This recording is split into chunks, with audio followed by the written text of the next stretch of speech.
So last week, we really determined that we don't have to be on every social network out there. We don't have to be the early adapter and have our company's brand posted across all of these social networks. You know, Clubhouse and all these new ones are fun and exciting. But because we don't have to be on all of them, we really want to make sure that we're intentional about where we're at and why we're there. So today we want to just take a deeper look and talk about what success looks like for your organization and how you determine if your investment is a good one for your company or not so good one for your company. Welcome to Down in Digi, where we're getting down to the business of digital marketing. I'm your host, Karini Keys, coming to you from Key Media Solutions in Sioux Falls, South Dakota. Thanks for joining us today. So many businesses really define their social media success based purely on the number of followers or fans they have on their page. And while this isn't necessarily a bad metric, we also know that any organization out there can just go and buy likes and buy followers, but that doesn't make them good for your organization, nor does it mean that your social media is successful.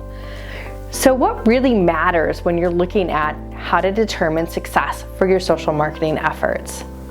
That's what we want to dig into, and we really want to start by looking at the quality of those likes and the quality of the followers you have, whether it's in Twitter, whether it's in LinkedIn.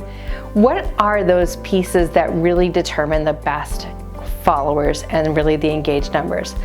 Whether you have 100 or whether you have 10,000, if those people are not engaging with you actively, spending time reading the content that you're putting out there, liking, commenting, posting, asking questions, sharing, doing things that really determine what that engagement level is, there's not a lot of value for that for that individual as it comes to your organization.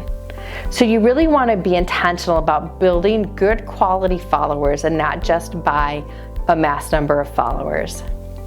To do that, focus on the content that you're producing.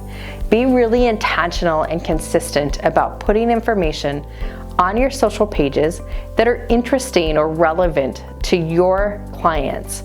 Understanding their journey, where they're in, how and when they make decisions, what questions they have of your team and of your customer service or your salespeople, how often they ask those questions, and what stage of the funnel that those come up in, are all ways to really provide engaging content on your social media that's going to really speak to your customer and bring them in.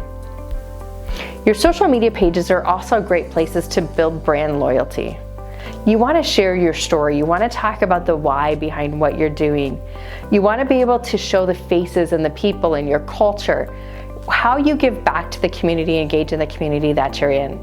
That's really valuable content to be sharing on your social media pages, and it's going to build loyalty amongst your current clients, and it's really going to pique interest and draw in people with similar interests, behaviors, lifestyles to not only your brand, but also to the clients that currently purchase from your brand. So when all of this comes together, there's really a few things that tell us whether or not we're being successful and what a successful campaign looks like for us. We know that when we have engaging content and our fans, our followers, our Twitterverse, whatever you want to call them, are engaging with us on our social media pages, again, whether it's 100 or 1,000 or 10,000, that we're going to have a larger reach within our community. The more engagement and interactions we have with our content, the greater visibility it has within the social platforms, the more people that it shows up for, and the more opportunity there is to extend our reach. We also know that a successful campaign adds legitimacy, and that can be seen by the number of followers, but also by reviews, activities, ratings, and similar content that happens, engagements that happen on your social media site. It shows other people that are researching your company that you are legitimate and that you're there and that you care about their involvement.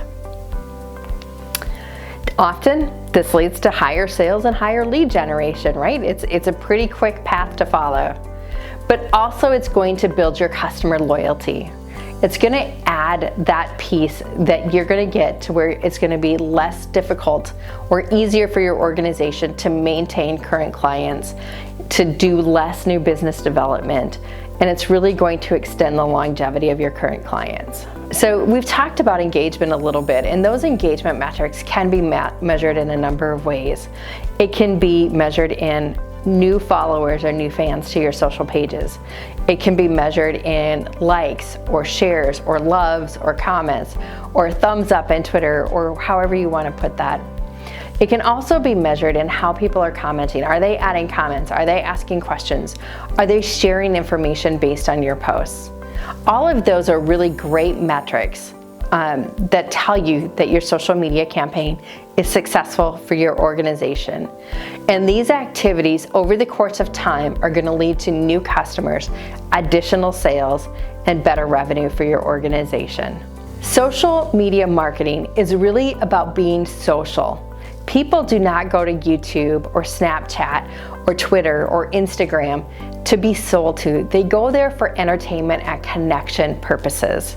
While it's a great channel for your marketing, it is not necessarily the best or strongest immediate sale lead generation platform. It does take time to reap the benefits of those investments. So know going into it that it's not an immediate, you're not going to put an ad out today and get a sale tomorrow. Well, sometimes. Most cases that's not the situation.